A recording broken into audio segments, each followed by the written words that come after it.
So, that's Kamuzu International Airport. Can you see? Can you see the plane? That's Kamuzu International Airport.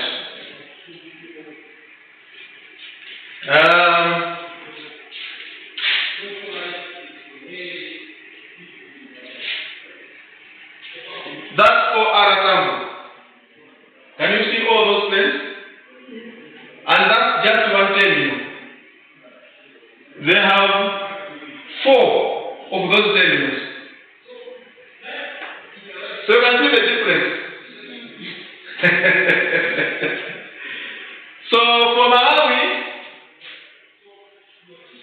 that's in the morning, maybe in the afternoon 2, in the evening 1 or 2, that's all. In South Africa or Tambo, every 5 minutes, there's a plane coming and a plane going. Throughout the day, even in the night. Here, in Malawi, at night we shut down the airport. There's no plane coming. You see, so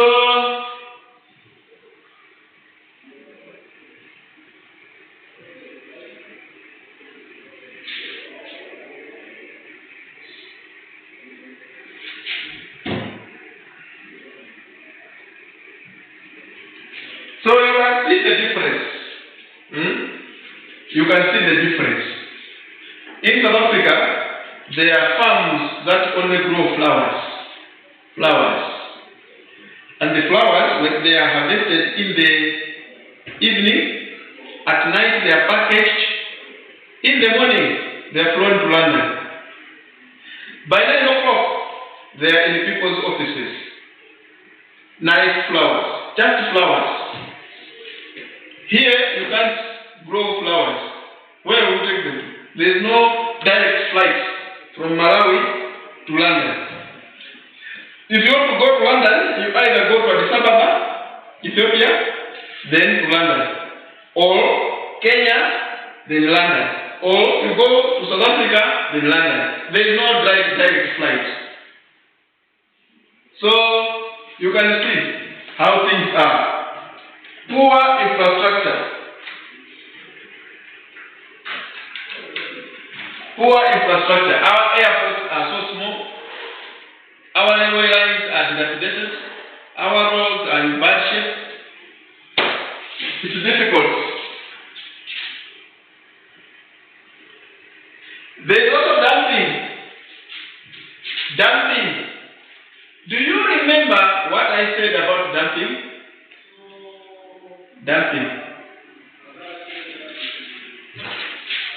You always have to remember where is in trade.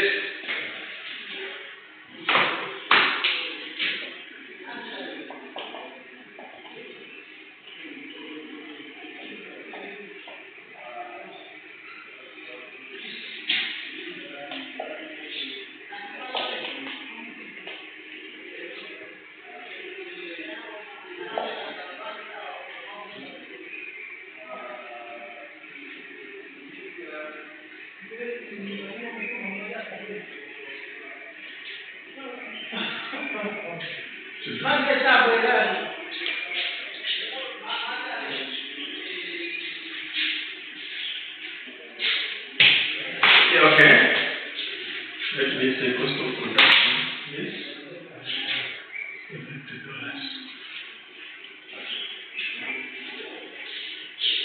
If you produce a product at $70, but you sell it in the market at $50, what happens?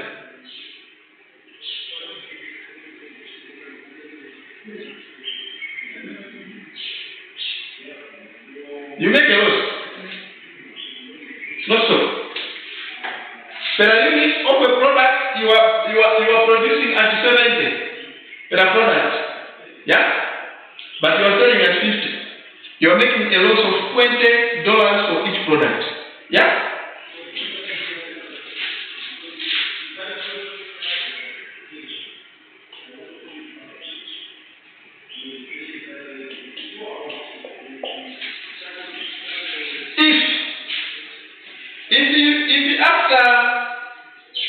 If after producing at $70, you are making a profit of $10, what is your selling price?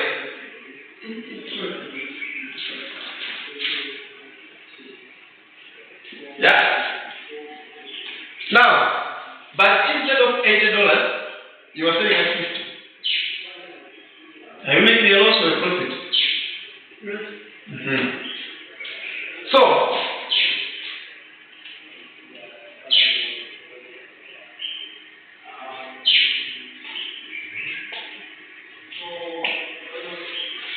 for you to make a profit of $10, government must give you a subsidy. Yeah? For you to make that profit. Otherwise, you will make a loss. So, if a company is producing at 70 in Europe, but selling here at 50, it means they are dumping. So, that's why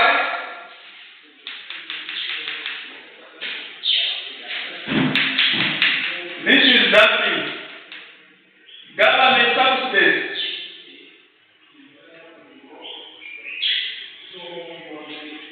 Yeah?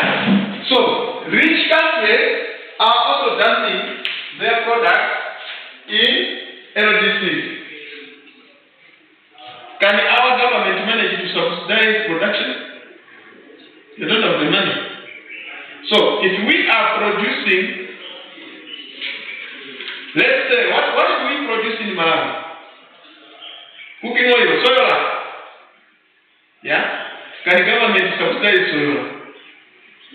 No. Can the government subsidize what else do we make? Does Malawi make anything? Can the government subsidize the cost of the salon where you do your hair? Okay. So you can't compete. Rich government, they subsidize milk, they subsidize all agricultural products. We can't. So we can't compete. That's why LDCs are not participating very well. Landlocked countries.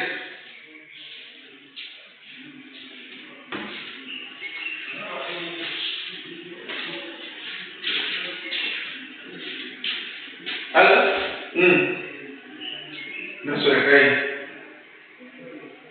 Look on the value.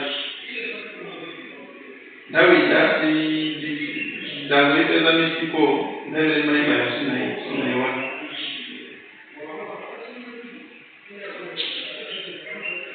Mulbushi. Okay. Chapter.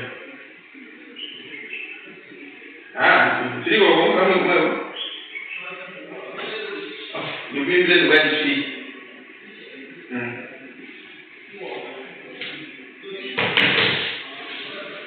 So, landlocked countries, do you understand by the name landlocked?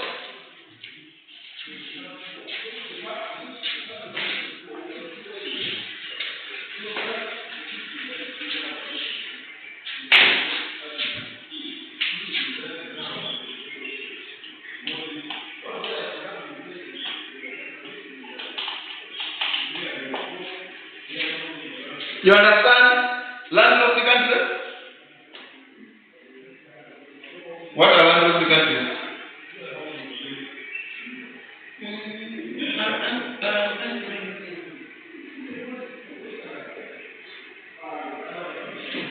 Like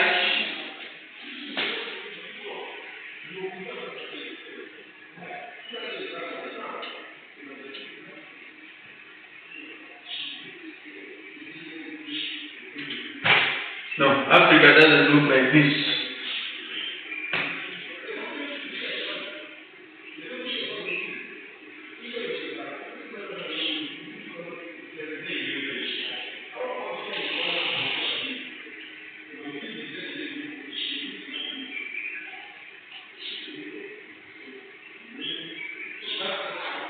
What's this?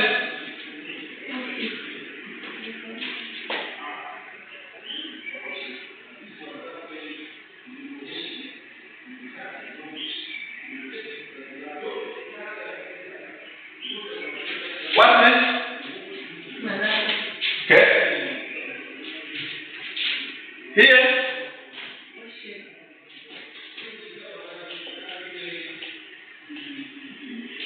Here.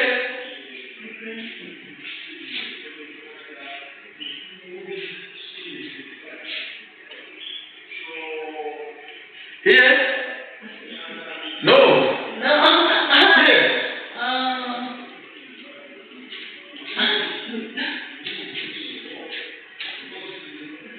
Mediterranean. Okay. Here. No.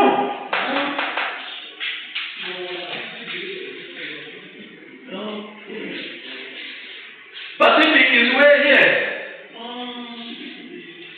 So, is the Malawi closer to any ocean?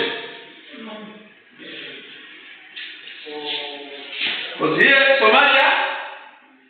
Somalia, Kenya, Tanzania, Mozambique, South Africa, Namibia, Angola, yeah, DRC, and so on and so forth. So Malawi is wholly inside Africa. And because it's not connected to the sea or to the ocean, it's called landlocked. It's locked inside the land. Malawi is locked inside the land. It's not connected to the sea. Yeah? So, if you look at landlocked countries,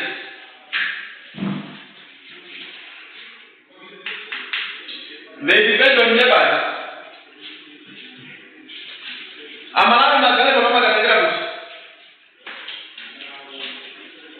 Where do Malawians get their cars from? Japan. No, they buy them from Japan. But the Japanese ship them to where?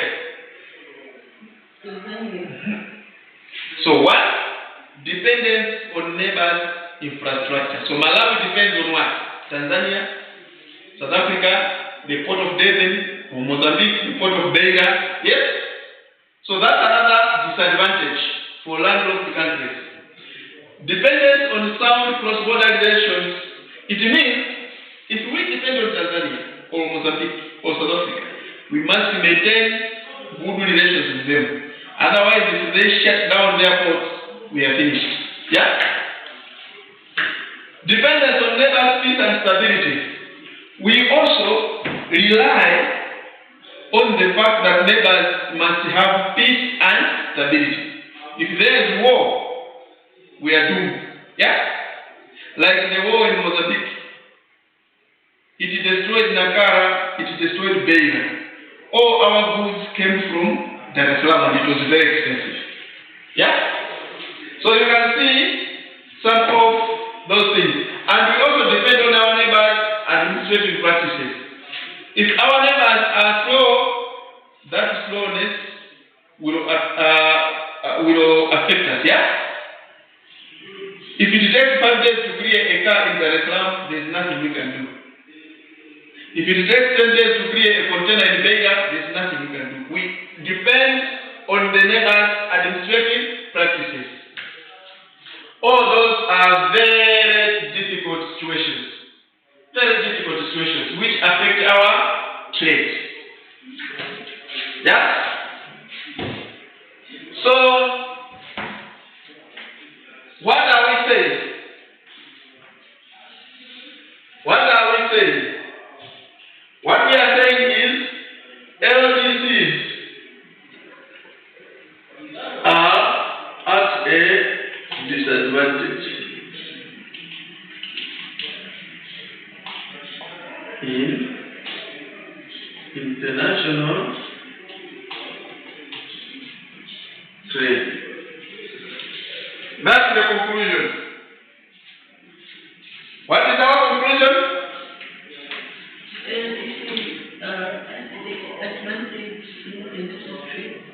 After what?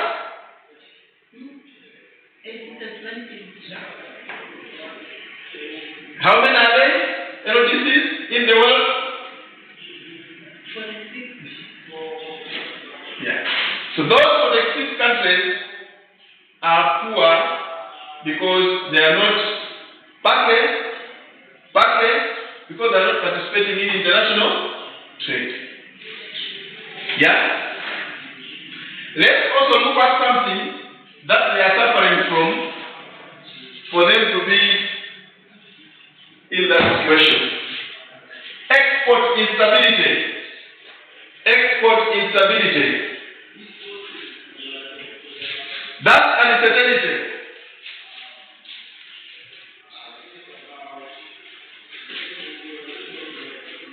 It is uncertainty about export ending accruing to a country sometimes referred to as export instability is an important source of progress. When we say export uncertainty, what do we mean?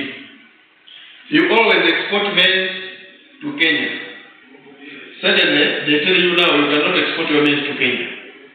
And yet, you depend on the money you earn from that export trade to buy medicines, to buy pharmaceuticals, to buy fertilizers, to buy fuel for your car here in Malawi. So what happens when they suddenly tell you that now you can no longer export maize to Kenya? Kenya, you're in trouble. So that means there's export uncertainty, export instability. Yeah? It brings macroeconomic uncertainty. It brings macroeconomic uncertainty. It brings problems in the economy. What are these macroeconomic uncertainties? What are the macroeconomic fundamentals basically in an economy? What are they? Do you know them? You know them?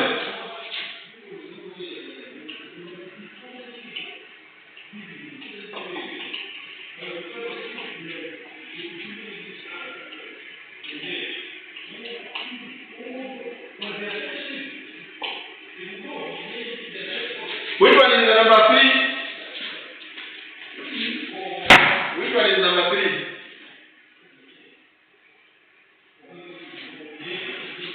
Number 3? What is it?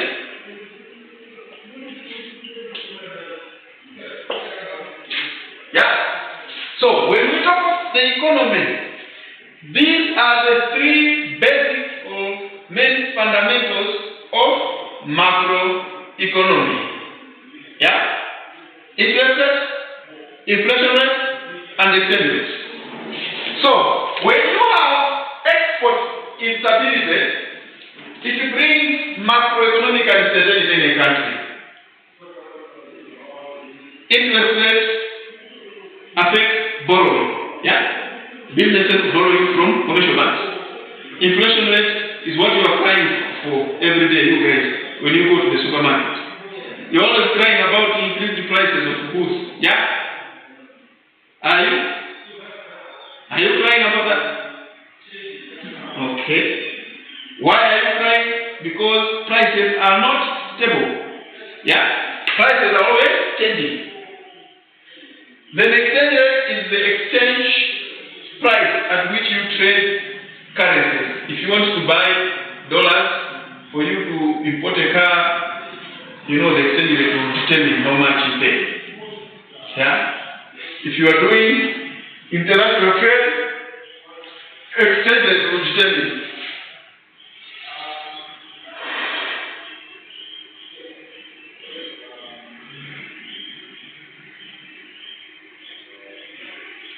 Sometimes when producers and economic actors see that there is export instability, they bring that into pricing their products by bringing that as another risk factor. It adds a layer of risk to the cost of production. That's why products from LDCs are not competitive. Yeah? Effects. In the short term, export price instability generates inflation, and there exists sluggish downward reaction of prices. Inflation. It can threaten economic position of a country, particularly in developing countries. If you look at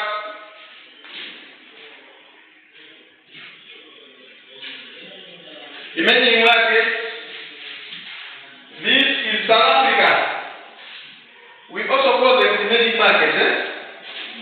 South Africa, Mexico, Argentina, Malaysia, Indonesia, Thailand, those are called emerging markets.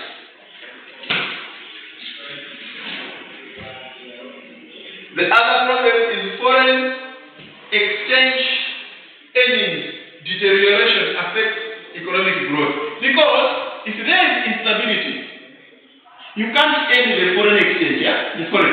You can't earn it.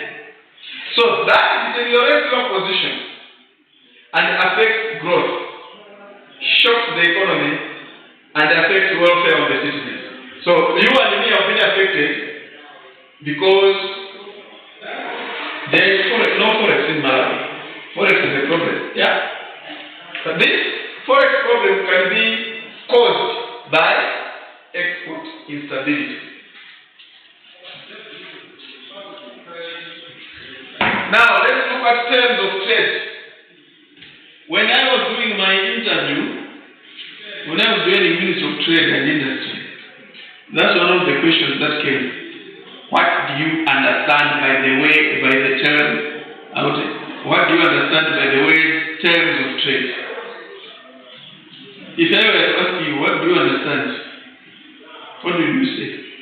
Don't look at them.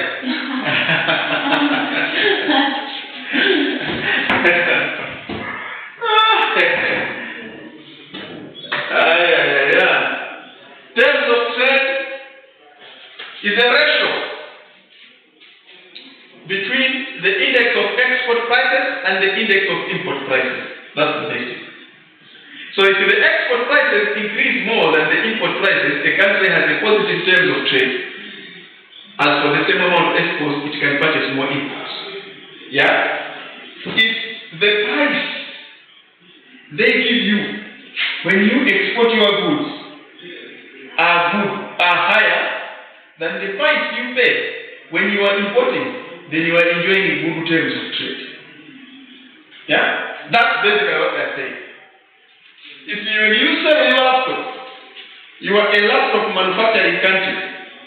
When you sell your laptop, they give you good price than what you pay when you are importing the goods that you need as a country.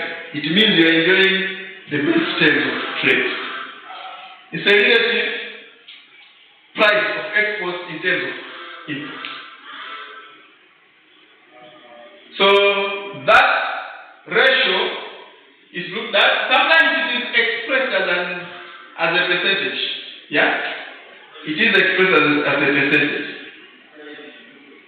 Sometimes the terms of trade may be influenced by the exchange rate because of the rise in the value of the currency, or lowers the domestic prices of imports but may not directly affect prices of the commodities it exports. So, if the kwacha is devalued,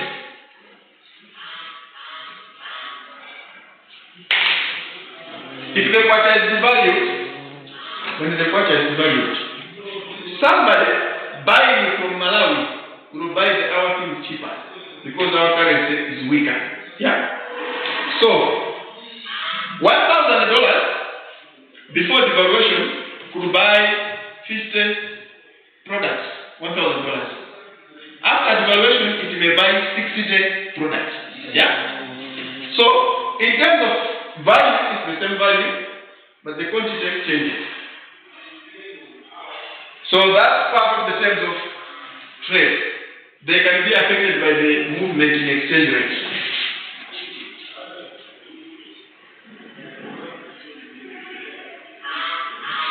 So,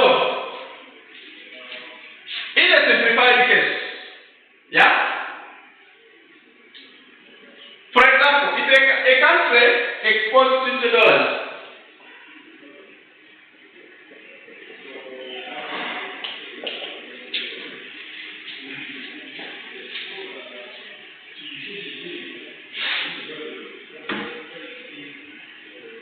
exports, imports,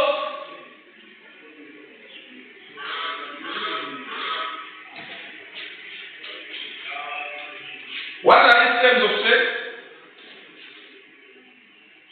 If I export $50, I import $100 worth of goods. What are my terms of trade?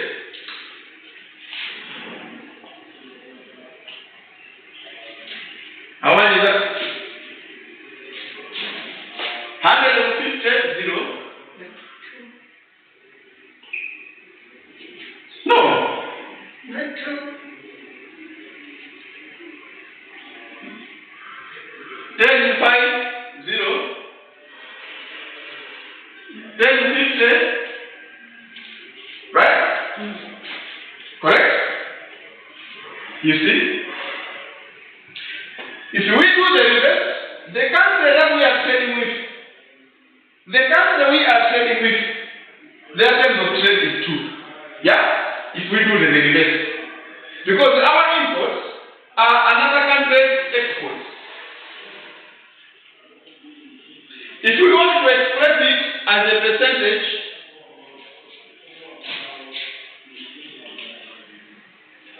that's how much. Yeah? If you want to express it as a percentage, yeah? Yes. So, when this number is falling, the country is said to have deteriorating terms of trade. Deteriorating. Yeah. So,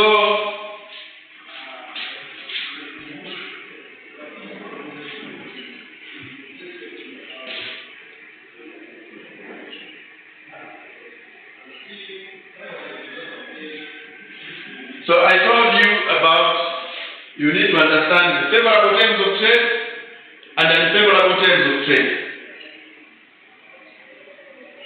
Unfavorable,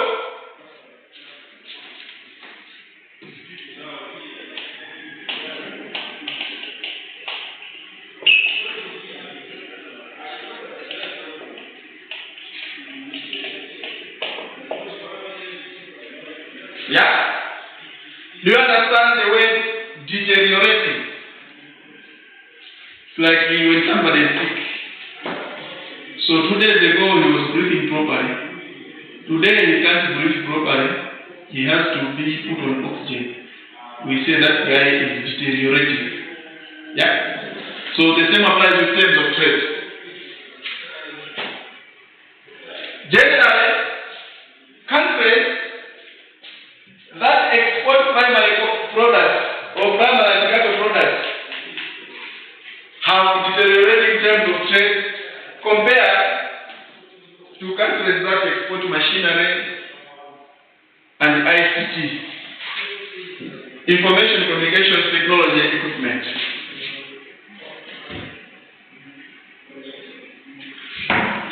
There are these types of terms of trade: commodity terms of trade, or net barter terms of trade, gross barter terms of trade, income terms of trade, single factorial terms of trade or double factorial terms of trade, real cost terms of trade, and utility terms of trade. That's the typology. The typology of terms of trade. Yeah?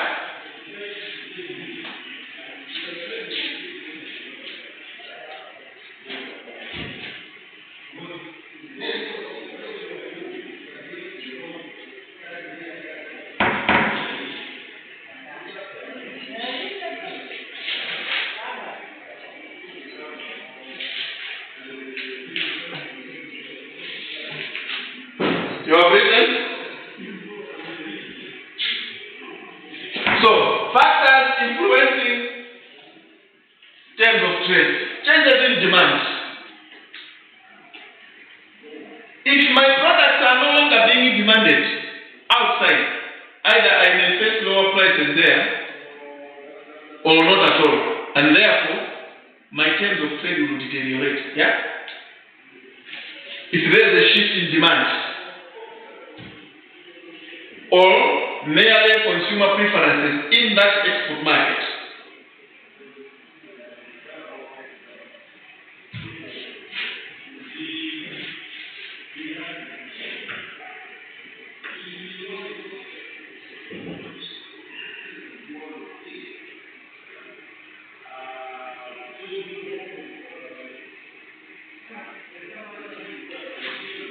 Changes in supply can also affect terms of trade. So, for instance, restrictions, export restrictions, or caps in production quantities, or crop failure. Like 2 years, 3 years ago, soya in Brazil failed. Therefore, there was a rise in global demand for soya. And that's when you saw in Malawi a lot of people enjoying soya, people buying cars because of soya. Yeah?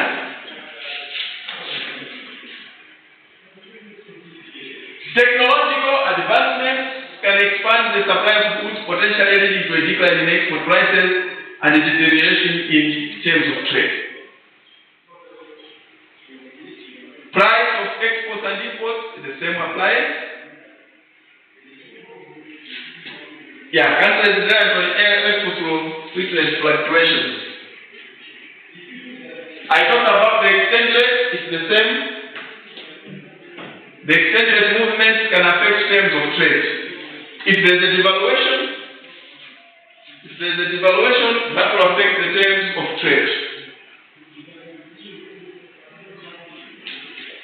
Devaluation.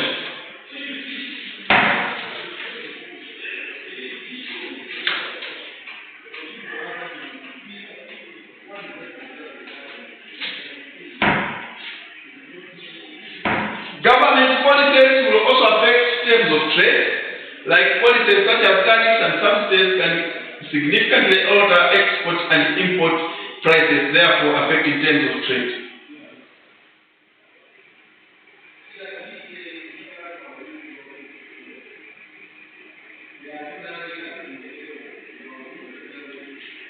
Government policies.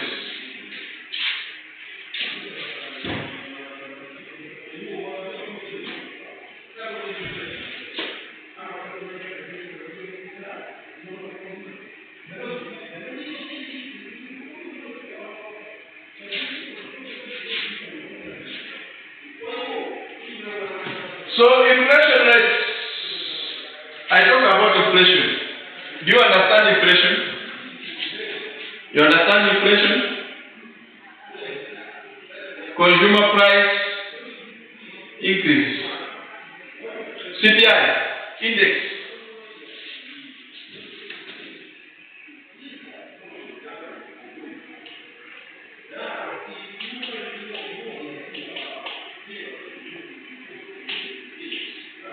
Consumer price index.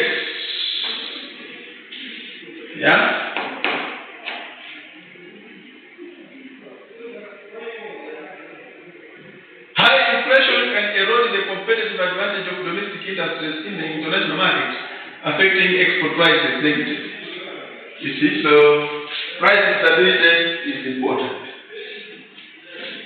So, what is balance of trade? You must be able to differentiate between terms of trade and balance of trade.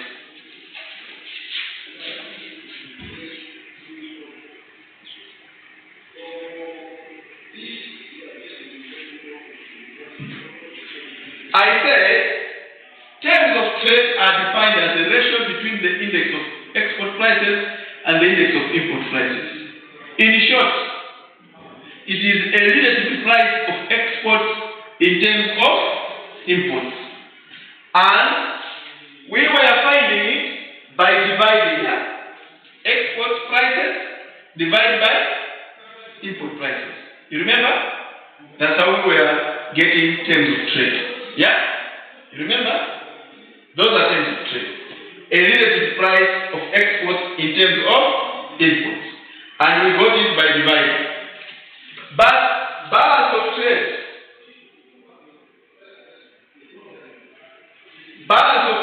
is different. There is no division in balance of trade. Balance of trade is the difference between the value of a country's exports and the value of a country's imports for a given period of time.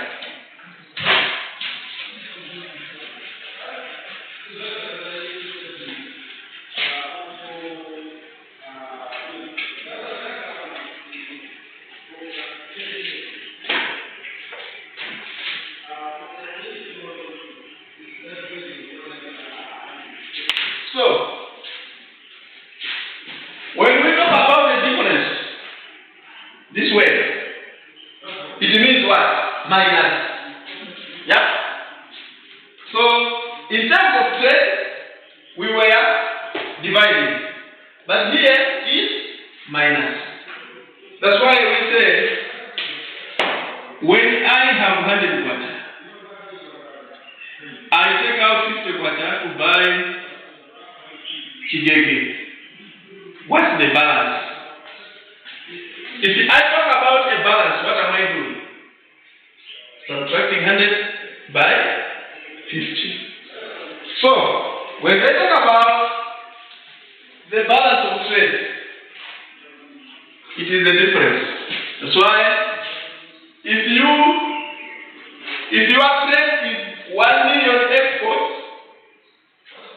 and you have $500,000 imports, what is your balance of trade? 500 what? Dollars. Yes. So that's the simplest thing. So you must be able to differentiate. That one can be a good exam question. Can you differentiate terms of trade and balance of trade? That can make a good exam question. Yeah? So you must be able to explain terms of trade in terms of definition and balance of trade and give an example or a formula. What's the formula used to find terms of trade and the formula used to find balance of trade? So there are numerous factors that can impact the trade balance of a country, such as competitiveness of domestic firms, recession in countries that are trading partners, and currency valuations. So this one is the simplest. Balance of trade is the simplest because it's just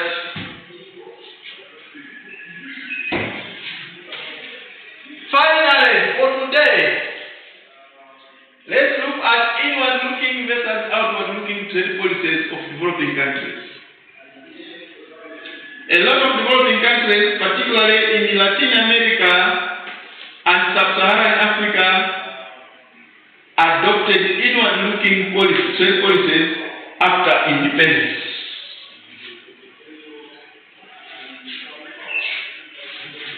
Yeah? Inward-looking, outward-looking.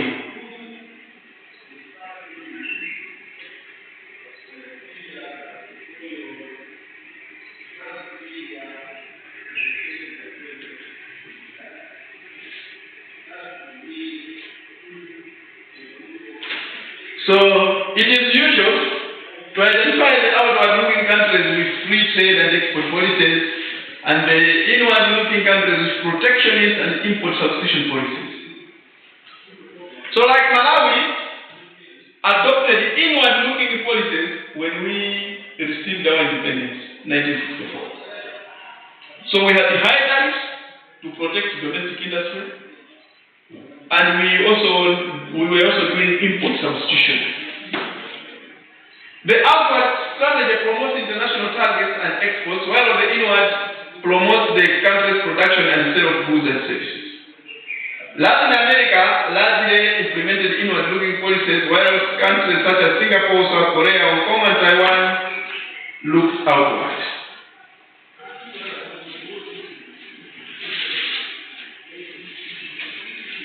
These countries,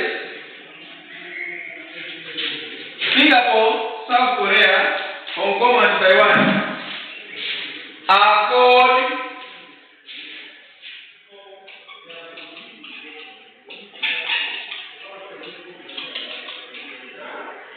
Asian tigers.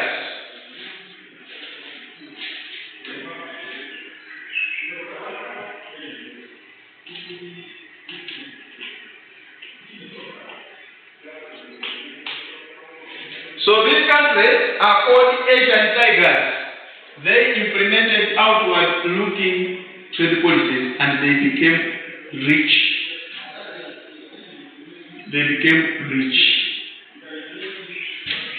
Yeah?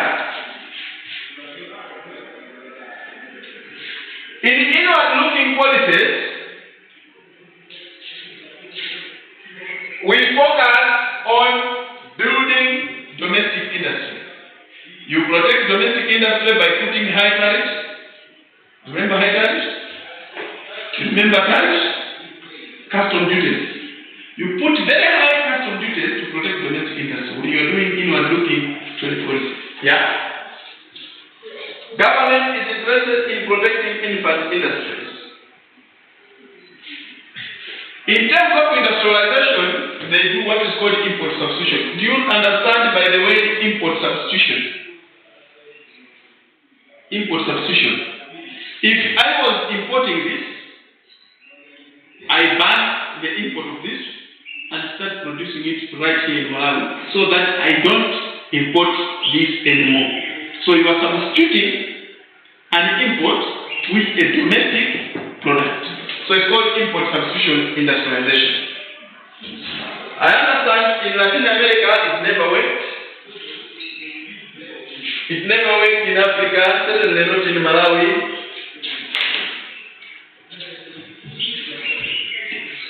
Sometimes governments that are implementing inward-looking trade policies, sometimes they provide subsidies to domestic firms. Yeah? India tried that one, it worked for them. But in Latin America, it never worked. In the outward-looking trade policies, you look at international trade, you look at policies that do not discriminate domestic production and imported products. Yeah? Countries that implement outward-looking trade policies have largely been very successful. They focus on international trade, reducing protectionism. So you reduce protectionism by lowering trade barriers, like tariffs, non-tariff barriers. You lower them. So they reduce protectionism. They attract FDI. You know what FDI is? What is FDI?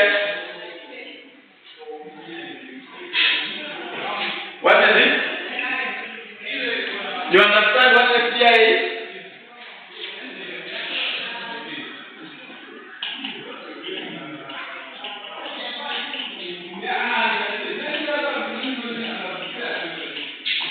So, such countries concentrate on attracting foreign direct investment from investors from outside the country.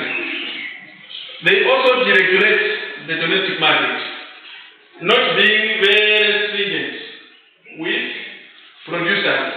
Yeah?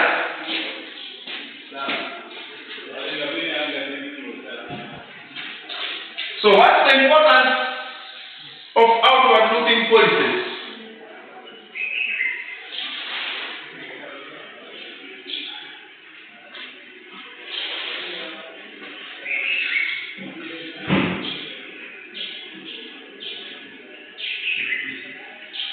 They create employment, financing for capital goods. So, inward-looking policies look at what is called self-sufficiency. Self-sufficiency. Self-sufficiency.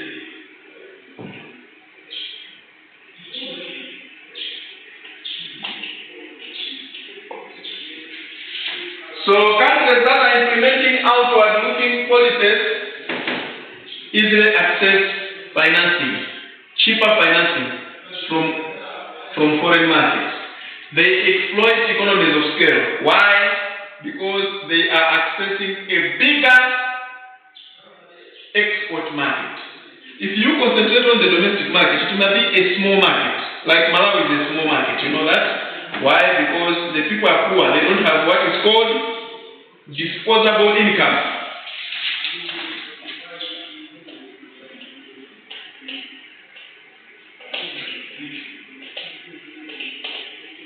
You know disposable income?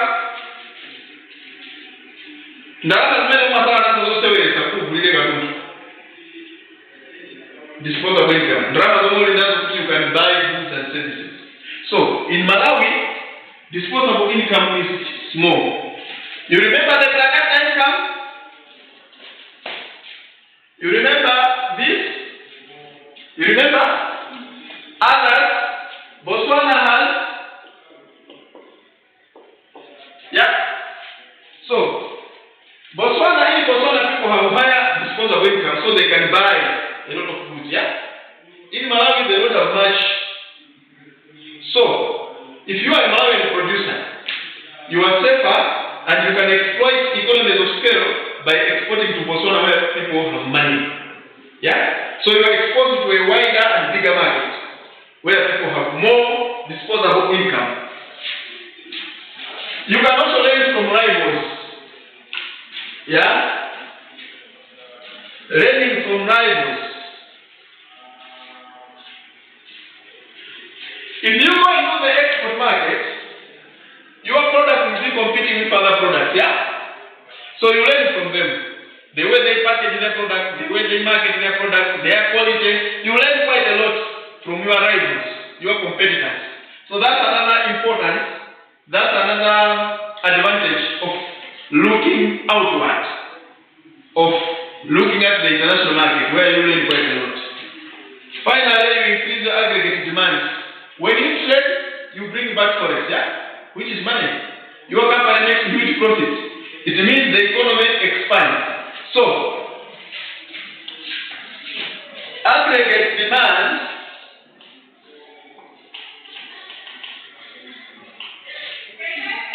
is equal to, basically it is GDP. It is GDP. So when aggregate demand expands, it means your economy is growing. Yeah? Good. So, today, let's stop at that. Let's stop there. It's already 3 here. Oh.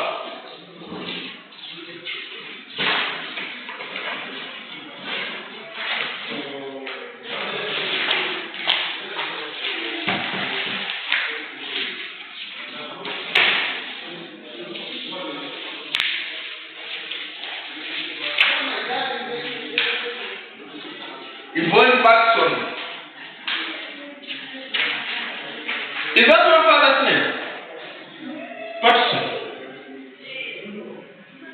Is that your father's name? But that's not my Malawian name. Certainly not from Salima. No. We have Chichewa names. Where did you get this Patson name? I don't know. Ah.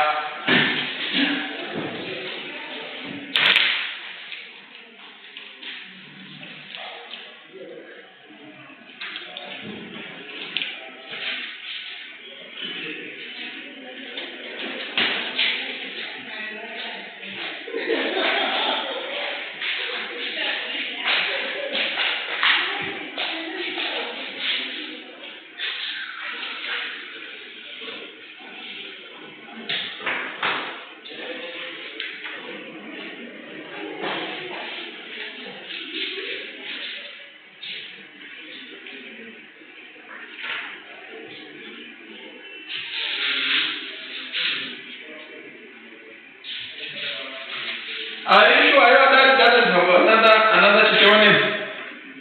Yeah. Are you sure? Have you asked him? You want to ask? Ask him. Is he from Malawi?